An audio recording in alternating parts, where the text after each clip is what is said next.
సంస్థల ఎలక్షన్లో భాగంగా మొదటి ఫేజ్లో ఆలయ నియోజకవర్గంలోని 6 మండలాలు ప్రచారం చేసుకుంటూ ప్రజాపాలన ద్వారా గౌరవ ముఖ్యమంత్రి అందిస్తున్నటువంటి సంక్షేమం ఒకవైపు, అభివృద్ధి ఒకవైపు, ఈ రెండు కూడా ఆలయ నియోజకవర్గంలో పెద్ద ఎత్తున సంక్షేమ ఫలాలు అందించిన కార్యక్రమంలో ఇలా స్థానిక సంస్థల్లో ఏ గ్రామం పైన కాంగ్రెస్ పార్టీ సర్పంచ్ అభ్యర్థులను భారీ మెజార్టీతో గెలిపిస్తామని చెప్పి గ్రామాన తండోపతండాలుగా ప్రచారంకి వస్తున్నారు.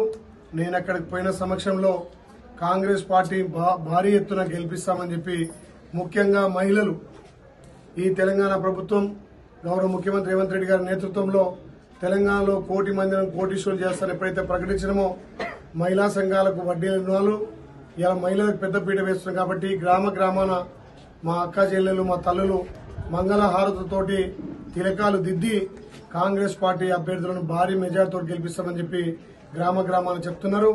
ఇలా గ్రామాలలో రైతులు సంతోషంగా ఉన్నారు.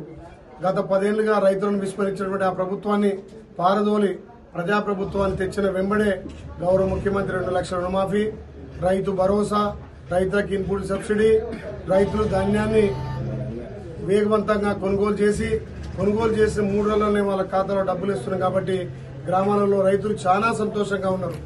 గత 10 ఏళ్ల పాలనకు, ఈ 2 సంవత్సరాల పాలనకు చాలా వ్యత్యాసంగా వచ్చి గ్రామాలలో గతంలో అధికారం ఉన్నటువంటి టీఆర్ఎస్ పార్టీ సర్పంచులను పూర్తిగా విస్మరించి సర్పంచులను అప్లపాలు చేసి వాళ్ళు చేసిన బిల్లులు ఇవ్వకుండా సర్పంచులను పూర్తిగా అప్పులలోకి నెట్టేసి సర్పంచ్ను ఆత్మహత్య చేసుకున్నారు. ఇవాళ బీఆర్ఎస్ పార్టీ గాని బీజేపీ పార్టీ పోటీ చేయడానికే వాళ్ళకి అభ్యర్థులు దొరుకుతలేరు.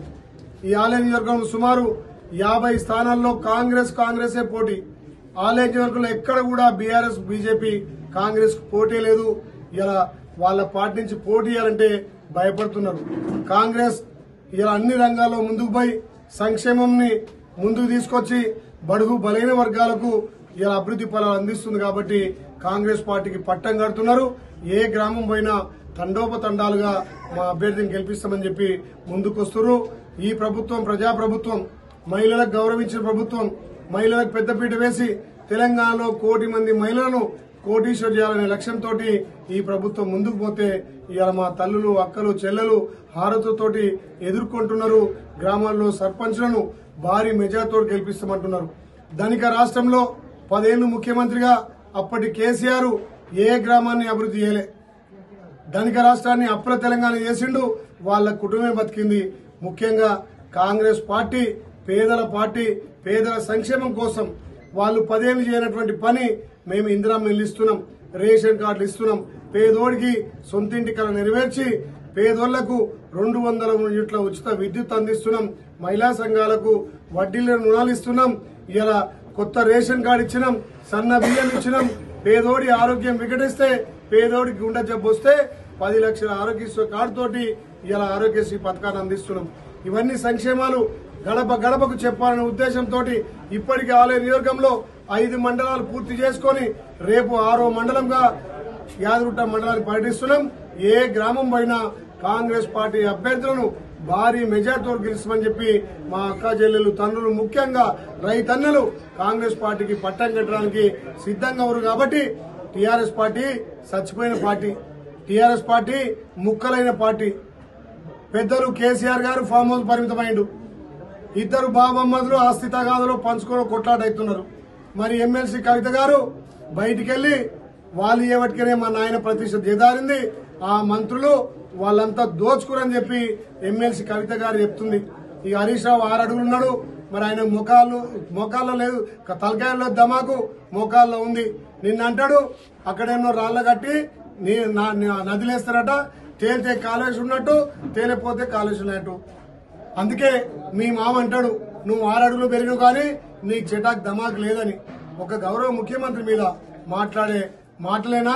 10 సంవత్సరాలు నువ్వు రాష్ట్ర మంత్రిగా, గతంలో మంత్రిగా చేసినవి, ఇలా అధికారంలో ఉన్నటువంటి రాష్ట్ర ముఖ్యమంత్రి మీద మాట్లాడే అనుచిత వ్యాఖ్యలు ఎంబడే ఉపసంహరించుకోవాలి.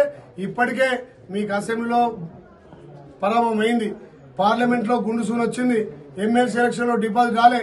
ఇలా గ్రామ పంచాయతీ ఎలక్షన్ లో ఎక్కడ పోటీ చేయడానికి కూడా మీ అభ్యర్థులు లేరు. మీ పార్టీ సచ్చిన పార్టీ. గ్రామాలలో ఇప్పటికైనా మీరు బుద్ధి తెచ్చుకొని మా ప్రభుత్వానికి సహకరించి మా ప్రభుత్వానికి బాధ్యతగా ప్రతిపక్ష హోదా మీరు నిర్వహించి మాకు సూచనలు ఇస్తే మంచిగుంటది. కానీ ఈ హరీష్ రావు 6 అడుగుల అందగాడని చెప్పుకుంటాడు. మరి నీ ధమాకి ఆడుందో మీ మామనే షటాక్ ధమాక్ అంటాడు. మా ప్రభుత్వం మీద మా ముఖ్యమంత్రి మీద విమర్శించే స్థాయి లేదు. కాళేశ్వరం మీద దోపిడీ చేసినావు, ఇలా జలయజ్ఞంలో దోపిడీ చేసినావు, మిషన్ భగీరథలో దోపిడీ చేసినావు. నీ బామ్మర్దేమో ఈ రేసులా, మీ మరదలు ఎమ్మెల్సీ కవితనేమో లిక్కర్ స్కామ్ లా, మీ మామనేమో ఫామ్ హౌస్ లా. యాడుంది మీ పార్టీ? యాడుంది మీ పార్టీ? సర్పంచ్ అభ్యర్థులు దొరుకుతలేరు, మీరా మమ్మల్ని విమర్శించేది. హరీష్ రావు జాగ్రత్త, విమర్శించే ముందు ఆలోచన చేసుకో. గ్రామాలలో ఆలేరు ప్రజలకు తెలంగాణ ప్రజలకు చెప్తున్నా, ఇలా రాష్ట్రంలో కాంగ్రెస్ పార్టీ అధికారం ఉంది. గౌరవ ముఖ్యమంత్రి సంక్షేమాలు అందిస్తుండు.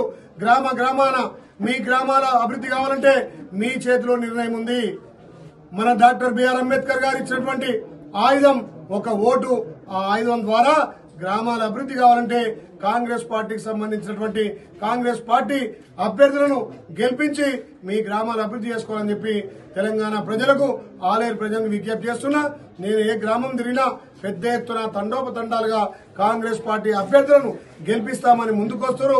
ఇప్పటికే ఆలేరు నియోజకవర్గంలో మొదటి ఫేజ్లో 15 నుంచి 18 యునానిమస్ అయినాయి. రేపు కూడా ఇంకో 10 యునానిమస్ కాబోతున్నాయి.